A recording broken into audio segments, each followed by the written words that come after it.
Hi guys, in this video we'll talk about how to fix the iTunes store is unable to process purchase at this time. So if you're facing this error inside your iTunes, so how can you fix that? Now the first thing is open the settings inside your mobile phone, and once you have opened the settings, make sure that your date and time are correct. Just search date and time and make sure that you have correct date and time, date, zone, time, region, etc. Everything, all the details are correct. Now the second thing that you can try is make sure that your region is not different. Make sure click on region and just select the region where you're currently living, same region as your available region.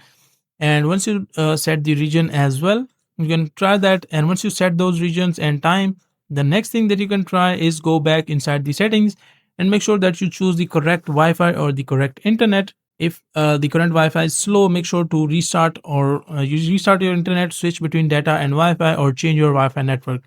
Once you try all these settings, after that, hopefully you will be able to solve your problem. And that is a simple and easy process of how you can do that.